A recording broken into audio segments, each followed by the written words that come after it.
Bienvenue dans ce 8e numéro d'Afrique Capable, une chronique au cœur d'une Afrique qui peut et qui transcende les traumatologies justifiées et dynamiques défaitistes longtemps fertilisées dans les imaginaires des uns et des autres.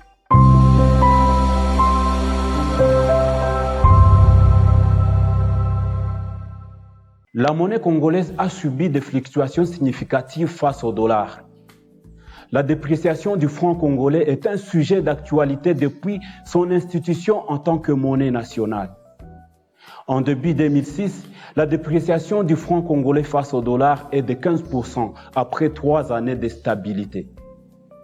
Parti de 430 francs pour $1 américain en janvier, au début novembre, $1 s'échangeait déjà à 530 francs congolais. Quant au taux d'inflation annualisé, il atteignait 12,5% fin décembre.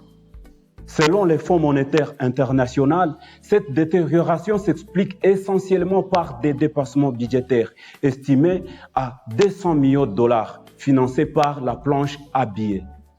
En 2009, il faudra 740 francs congolais pour avoir $1 américain. Et après, s'en suivra une chute libre. À la fin décembre 2020, $1 équivaut à 1964,77 francs congolais. Et en 2024, 4 ans plus tard, le taux d'échange le plus récent indique $1 équivaut à 2853,33 francs congolais.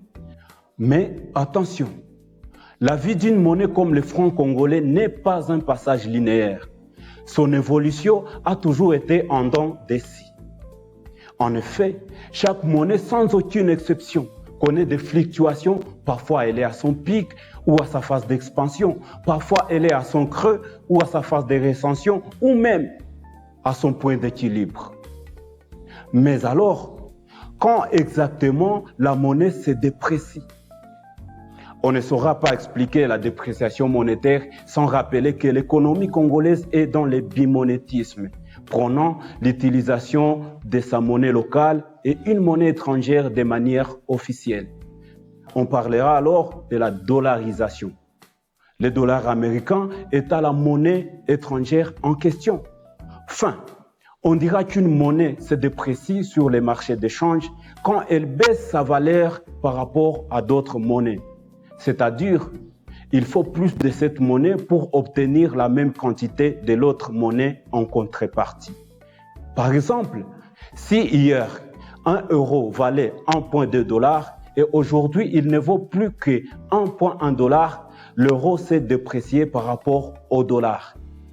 Pour le cas de la RDC, s'il faut désormais plus de francs congolais pour avoir les dollars qu'avant, on affirmera que les francs congolais se sont dépréciés.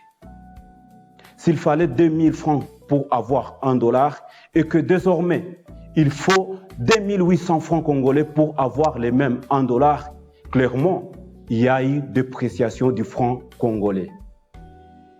Bien évidemment, il n'y a pas une formule magique pour affirmer que la monnaie a perdu sa valeur.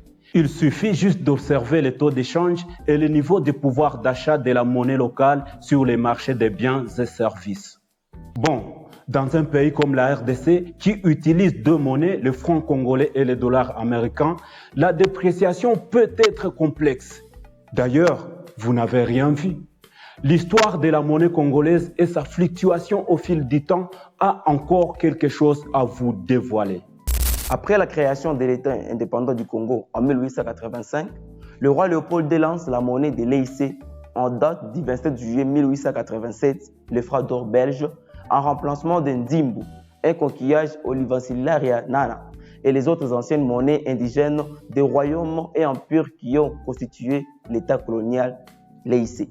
La Banque nationale du Congo sera créée en 1961 et ne sera opérationnelle qu'en 1964, mais la monnaie coloniale franc belge restera en œuvre jusqu'en 1967, 7 ans après l'indépendance.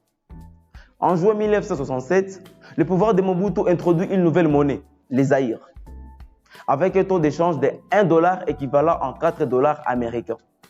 Les zaïres ont ensuite perdu de la valeur au fil du temps. En 1978, un zaïre équivalait à $1. En 1982, un zaïre équivalait à 5,75 zaïres. Au bout de 20 ans, les Zaïre s'est déprécié lamentablement avec le début de l'hyperinflation en 1990 où $1 équivaut à 381 Zaïre. 3 ans plus tard, la monnaie Zaïre s'effondra. Cette fois, c'est de l'effondrement au vrai sens du terme. Nous sommes en 1993. Désormais, $1 équivaut à 7 millions de Zaïre. C'est-à-dire, pour avoir 1 kilo de viande, il fallait désormais des millions de Zaïre. Par conséquent, pour payer les militaires, le gouvernement imprimant un billet de 5 millions de Zaïre. Ces billets sera refusé par la population, exacerbée par la dépréciation monétaire qui ne voyait plus la monnaie Zaïre comme une réserve des valeurs. Toujours en 1993, la crise monétaire du Zaïre s'intensifie. Pour tenter de remédier tant soit peu à la situation, le gouvernement Faustin Birindois introduit le nouveau Zaïre le 22 octobre 1993 avec un taux d'échange de 1 nouveau Zaïre à 3 millions anciens Zaïre et 3 nouveaux Zaïre à $1. Mais pourquoi? La cause est connue. Les grandes puissances alliées à Mobutu commençaient à l'abandonner comme des bagages après l'avoir utilisé pour s'allier au nouveau vent d'Mzé Laurent Désiré Kabila et ses alliés, notamment le Rwanda. L'heure s'aggrava. Mobutu en manque de soutien financier, ce qui occasionna une pénurie spectaculaire des réserves d'échange en devises étrangères. Ce fut la chute de Mobutu et son Zaïre. Mais ce n'est pas tout. En 1997, c'est le retour du franc congolais avec Mzé Kabila. Mais le nouveau Zaïre sera retiré complètement du marché vers 1998, avec un taux d'échange de 1 likuta à $1. Mais encore, l'érosion de la monnaie congolaise ne s'arrêtera pas là. De 1999 à 2001, le taux de la dépréciation du franc congolais était évalué à 75,9%. Une autre crise, mais qui peut être justifiée. La guerre de libération a considérablement causé la baisse du produit intérieur brut. Pour faire face à différentes situations pendant cette période, la Banque centrale du Congo créa de la monnaie continuellement ex nihilo, qui veut dire sur base de rien, pour répondre aux charges financières liées à l'effort des guerres. L'État dévaluant ainsi sa propre monnaie pour faire la guerre. Et le résultat, c'est la baisse du pouvoir d'achat suivie de morts incalculables. Après quelques années, il y aura une petite évolution, mais l'appréciation s'arrêtera vers 2008 avec la crise dite des subprimes entre 2008 et 2009.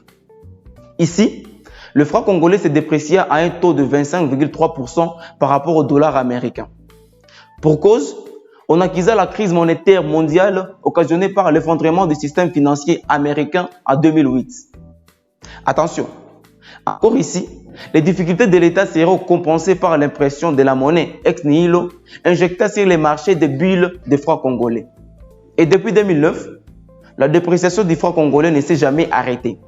Par exemple, entre 2016 et 2017, les taux de dépréciation annuels étaient de 23,6%. En 2020, les taux étaient de 12,15%. Et pour cette même année, on acquisa la crise économique causée par la COVID-19. Mais encore une fois, pour combler le déficit, la Banque centrale du Congo imprima de nouveaux billets, comme d'habitude sur base de rien, ex nihilo. Eu égard de ce qui précède, peut-on alors comprendre que, outre les causes politiques, la cause pratique et principale des différents moments d'érosion ou dépréciation monétaire du franc congolais, c'est le recours à la plage à billets. La création de la monnaie sur base de rien, à chaque fois que l'État est à difficulté financière. À cela peut s'ajouter la corruption à grande échelle, le détournement des fonds publics et la fuite des capitaux, avec pour principal canal de fuite le flux financier illicite, tout ceci à devises étrangères, donc en dollars américains. Ce qui rend le dollar beaucoup plus rare et par ricochet, sa valeur augmente au détriment du franc congolais. Oui, tout ça, c'est dans le passé. Mais aujourd'hui, le mal persiste encore. La question de la dépréciation monétaire peut être très complexe et ses causes profondes difficiles à cerner. Écoutons notre expert Gaston Gbadésiré. Elle a plusieurs causes, tout comme elle a plusieurs conséquences. Au niveau scientifique, la cause ou les causes se fondent généralement au niveau des politiques. Et lorsque je dis des politiques, ce sont les politiques monétaires, les politiques économiques et si on peut parler de politiques sécuritaires. Lorsqu'on dit de politiques économiques, parce que toutes les politiques économiques sont établis pour favoriser le bien-être de la population, brièvement. Et le bien-être, c'est un fourre-tout. Les politiques monétaires sont faites aussi pour la stabilité de la monnaie et la stabilité de la valeur de la monnaie aux yeux des étrangers et à l'intérieur. Lorsqu'on dit à l'intérieur, on parle de l'inflation. À l'extérieur, on parle maintenant du taux d'échange, n'est-ce pas? Donc, ces politiques sont faites pour le bien-être et pour la stabilité de la monnaie. Et ils doivent se conjuguer avec les politiques sécuritaires pour arriver à stabiliser la monnaie. Donc, c'est la plus grande cause, c'est la faillite des politiques monétaires, économiques et sécuritaires. Alors, lorsqu'il y a la dépréciation monétaire, d'abord, c'est un signal. Ça signale déjà qu'une monnaie perd sa valeur. Lorsqu'on perd la valeur, on cesse de faire la cour derrière vous. Et lorsqu'on cesse de faire la cour derrière vous, c'est parce qu'on manque confiance en vous. Ce n'est pas seulement la confiance, mais on n'a pas intérêt d'utiliser cette monnaie parce qu'on ne gagne rien. Alors, tout homme, qu'il fasse les sciences économiques ou non, il est rationnel. Il a une partie des rationalités. Alors, je vais comparer quelle est la monnaie qui m'avantage, n'est-ce pas?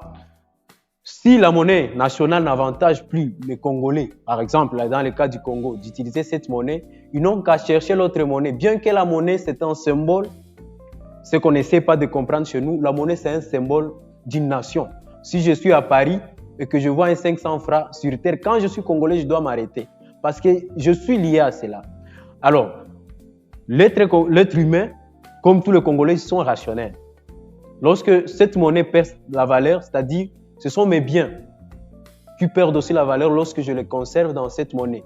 À n'importe quel moment, ça peut encore perdre de la valeur. Lorsque j'irai sur le marché, je vais raconter la valeur de mes biens ont baissé. Donc, je perds confiance à la durabilité de cette monnaie dans le terme de conservation de la valeur et unité de mesure dans toute la nation ou dans une région quelconque. Je perds aussi confiance en cette monnaie parce qu'elle ne me permet plus de gagner sur les marchés. Voilà un peu ces deux notions. Mais on ne peut pas parler de la notion de la dépréciation monétaire sans parler du phénomène de rareté. Quand est-ce qu'on arrive à la dépréciation de la monnaie? Lorsque la monnaie intérieure devient plus rare. Pourtant, ce qui est rare est cher.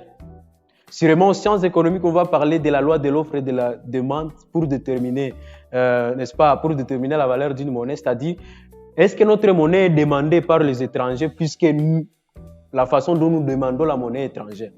Alors, pour que notre monnaie soit demandée par les étrangers plus que nous, et c'est là le fondement d'ailleurs de la notion du taux d'échange, il faut que nous ayons à offrir. Alors, un Américain va se demander, je vais demander les francs congolais pour venir faire avec quoi? Pour faire avec quoi? Alors, il va demander le franc congolais lorsqu'il a quelque chose à acheter en RDC et que l'imposition est d'acheter en cette monnaie. En d'autres termes, nous demandons beaucoup plus le dollar parce que partout où nous achetons des biens, on nous exige de payer en dollars. Alors, le dollar devient une belle fille. On fait la cour derrière le dollar. Elle devient rare. C'est une monnaie qui devient rare. Et la valeur du dollar s'apprécie. Au contraire, la valeur de la monnaie nationale se déprécie. Bref, la production est au centre de tout cela. Et pour essayer un peu de faire les liens entre la cause principale que j'ai déterminée au début, qui est politique, économique, monétaire et sécuritaire, lorsque la politique monétaire a échoué, la politique économique a échoué, la politique sécuritaire a échoué, lorsque toutes ces politiques ont échoué, on ne va plus produire. On ne produit pas, personne n'a besoin de venir au Congo. Personne n'a besoin de venir au Congo, personne n'a besoin de notre monnaie. Personne n'a besoin de notre monnaie, nous avons besoin de la monnaie étrangère et notre monnaie perd de la valeur. C'est un peu ça le mécanisme ou le mode opératoire du taux d'échange. En effet, la Constitution de 2006 a élevé le franc congolais au titre de la monnaie nationale ainsi que parmi les éléments d'identification de l'État congolais. Par conséquent, elle constitue un des éléments de la souveraineté de l'État. Cette même Constitution lui a doté un pouvoir libératoire sur tous les territoires nationaux. Pour sa protection, la Constitution congolaise de 2006 a doté à la Banque centrale du Congo différentes missions parmi lesquelles la sauvegarde et la stabilité monétaire ainsi que la définition de la mise en œuvre de la politique monétaire. À ce titre, les articles 10 et 23 de la loi numéro 18/027 du 31 décembre 2018 portant organisation et fonctionnement de la Banque centrale prévoient que cette dernière comporte un pouvoir réglementaire du marché d'échange. En revanche, il ne faudrait pas oublier que le franc congolais n'est pas l'unique monnaie qui circule en RDC. C'est en vertu du décret loi numéro 004/20 2001 du 31 janvier 2001 relatif au régime des opérations en monnaie nationale et étrangère en RDC que la monnaie étrangère trouve son expression dans les transactions sur les territoires de la République au même titre que la monnaie nationale sans préjudice des cas exceptionnels légaux. En outre, l'article 4 de la loi numéro 2010/033 du 20 juillet 2010 sur la réglementation du change prévoit que les transactions peuvent être libellées et se dénouer en monnaie étrangère suivant l'accord de parties. Malgré cette législation, la politique monétaire congolaise demeure toujours boiteuse. S'il y en a une qui existe bien sûr, car l'histoire de la monnaie congolaise ne fait que se répéter et c'est là depuis longtemps. Mais enfin, l'État congolais a-t-il démissionné de sa mission ? Ou alors, l'État congolais existe-t-il? Et quid de ses responsabilités dans cette affaire?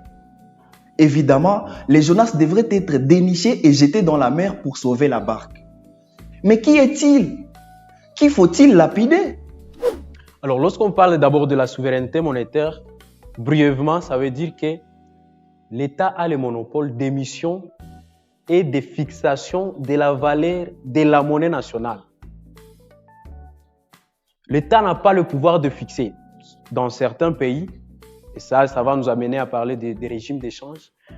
Nous, en RDC, on est dans le régime d'échange flexible, c'est-à-dire on laisse le choix au marché qui est abstrait, n'est-ce pas, de fixer la valeur de la monnaie. On va voir qu'est-ce qu'on a donné à l'étranger, qu'est-ce que l'étranger a donné, ces échanges, qu'est-ce que ça donne comme valeur de la monnaie étrangère. Mais la monnaie nationale, lorsque l'État fixe, on imprime un billet de 100 francs, voici sa valeur. C'est ça la souveraineté. Cette souveraineté, elle n'est pas dans la monnaie, elle est dans le pouvoir de l'État d'imprimer, le terme du jargon c'est de mettre, et de donner la valeur à cette monnaie. Curieusement, ce qui ne se passe plus en République démocratique du Congo. Avant de revenir sur un cas similaire avec le Burundi, je vais donner un exemple frappant. Ceux qui sont à Goma, ceux qui nous suivent à partir de Goma peuvent l'exploiter au port de Goma. Facilement, au niveau des bureaux des bateaux, là où on doit payer les billets, le taux peut être à 2850. Mais sur un revendeur d'unité ou sur un opérateur économique qui fait le retrait et l'argent au niveau de Airtel Money, les taux, lorsque vous voulez retirer votre argent en dollars ou en francs, vous voulez convertir, ce taux est à 3000 francs. Ça remet déjà en cause la souveraineté de la monnaie. L'État n'a plus le pouvoir de fixer cette valeur. Facilement, tout agent fixe sa valeur, la valeur de la monnaie, dépendamment des circonstances et des lieux. Je raconte au port le taux à 1800. Dans une école catholique ou protestante, le taux est à 3000 francs. Dans l'hôpital, dans le même enclos, église, hôpital et école, tous ont leur taux. Donc, le curé, par exemple, il fixe les taux. Le préfet, il fixe les taux, n'est-ce pas? Et le médecin principal fixe son taux. Et nous, Congolais, nous n'avons plus de force. Parce qu'on ne peut pas se battre contre les marchés. Ça, c'est trop fort, mais je suis obligé de le dire. Je ne vais pas me battre contre ce qui se fait.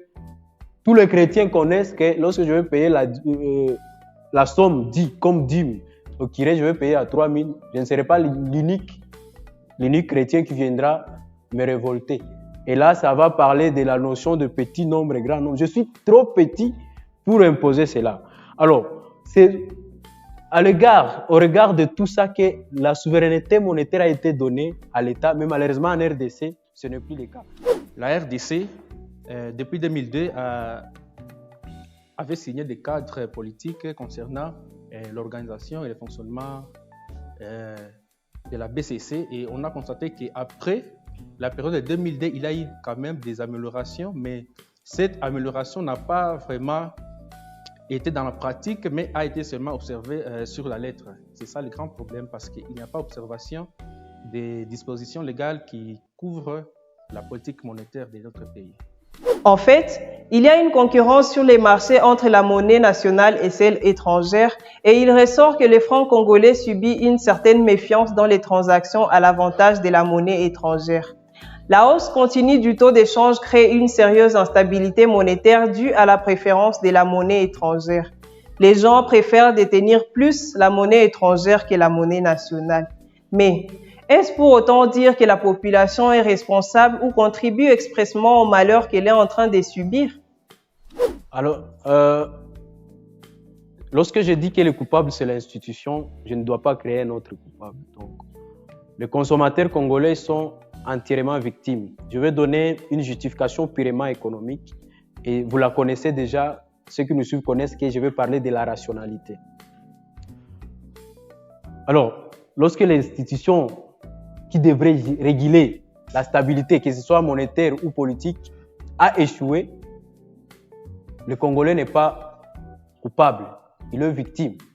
Le taux d'échange où la monnaie nationale s'est dépréciée, mais le salaire de l'enseignant ne s'est pas amélioré. C'est-à-dire qu'il va voir la valeur de ce qu'il gagne baisser et il va rester dans l'illusion monétaire.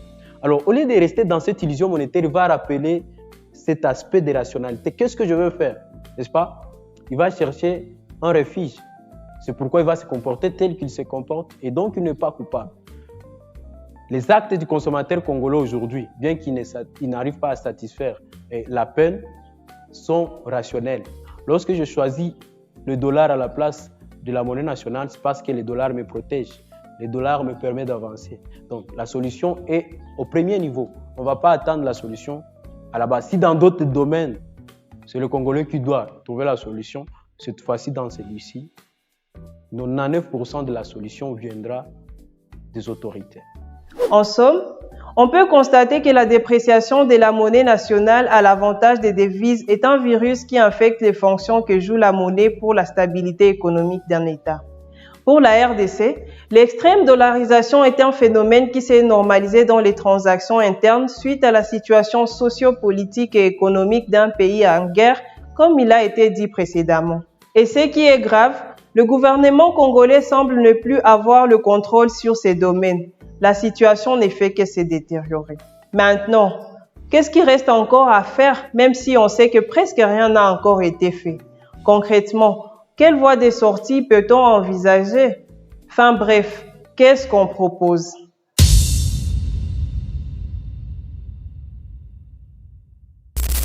De procéder à une réforme économique, c'est-à-dire soutenir d'abord tous les secteurs de l'économie. Parce qu'aujourd'hui, notre économie, c'est une économie basée sur l'exportation de matières premières. C'est une économie qui n'est pas diversifiée, qui se repose sur n'importe que le secteur primaire. Donc les autres secteurs, comme les secteurs secondaires, ne sont pas vraiment développés, il n'y a pas de production. Et quand on parle des secteurs secondaires, c'est qu'on doit augmenter la production intérieure de notre pays en transformant des biens, en créant des usines, en promouvant aussi les jeunes entrepreneurs. Mais c'est quelque chose qui n'est pas réel ici au Congo. Et donc, nous devons procéder d'abord aux réformes économiques. Nous sommes dans une situation d'oligopole. Il y a plusieurs vendeurs et un seul acheteur. Ça saute aux yeux. Comme un monopole, le vendeur est le price maker. Il dicte le prix. Comparativement de la situation de concurrence où le prix est une donnée. Il y a une main invisible cette fois-ci qui fixe le prix, n'est-ce pas?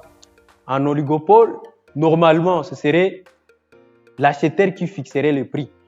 Et ça va dépendre de ce que nous allons appeler la capacité de négociation, le pouvoir de négociation de cet acheteur.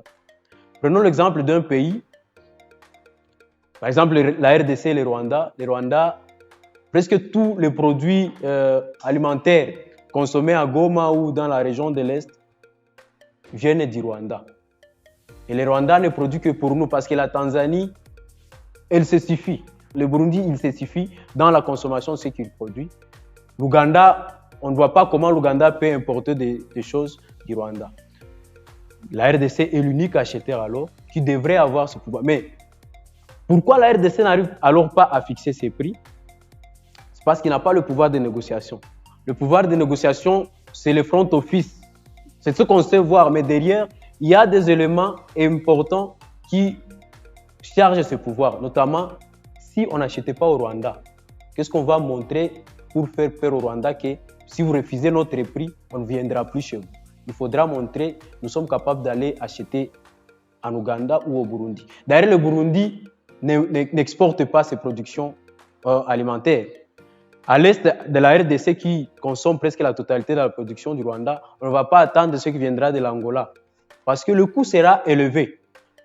Alors, l'unique pouvoir qu'on avait, c'était de produire dans nos terres arabes, justement très arables que les terres du Rwanda. Mais pourquoi on ne produit pas? On n'a pas de capitaux. Non seulement qu'on n'a pas de capitaux, ces terres arabes sont maintenant là occupées par des milices et dans des guerres. On n'a pas intérêt à produire. Donc, on perd notre pouvoir de négociation. Par conséquent, on se fait taper. On accepte le prix fixé par l'étranger. Et là, on reste dans la célèbre phrase du commerce international. Ne jamais acheter le thé, ne jamais produire chez soi le thé qui coûte moins cher chez le voisin. Pourtant, si on avait le pouvoir de négociation, on pourrait produire ce thé chez nous que d'aller chez le voisin. Mais maintenant, on n'a pas de casserole, on n'a pas de l'eau, on n'a pas tout cela, on n'a plus donc le pouvoir de négociation. C'est ce qui explique ces paradoxes. Vraiment, c'est le concept le paradoxe Congo-Rwanda. Nous sommes le seul acheteur, mais on nous fixe les prix. Conséquence de la dépréciation, puisqu'il faut qu'on en parle, il y a une notion d'inflation importée. L'inflation, c'est la hausse généralisée du prix. Le Rwanda devra alors contrôler notre manière de consommer parce qu'il va hausser les prix. Nous, en janvier, j'ai acheté un bassin de tomates à 10 000 francs rwandais. Lorsque j'amène ici, j'incorpore cette augmentation du prix. Si le Rwanda mettait les bassins à 12 000 francs, je viens encore incorporer cette augmentation du prix. L'inflation augmente à la République démocratique du Congo. On imprime beaucoup d'argent, on a besoin de la monnaie nationale, le prix augmente et le dollar aussi augmente. Il faut le leadership. Ce leadership doit être individuel. Il faut qu'on ait des autorités qui comprennent cela et qui sont objectifs. Si le problème c'est la production, on va se poser la question, qu'est-ce qu'il faut pour produire? La première des solutions, ça sera, n'est-ce pas, la sécurité. On a sécurisé une région, on attire les investisseurs. Pourquoi les investisseurs ne viennent pas? Parce que le climat des affaires au Congo n'est pas propice. Pourquoi? Parce qu'il y a l'insécurité, il y a la corruption, il n'y a pas le respect des contrats, des conventions, n'est-ce pas? Même si on faisait des tours pour chercher des investisseurs, tant qu'on n'a pas la sécurité et on n'a pas le sérieux dans le travail, ils ne viendront pas, n'est-ce pas?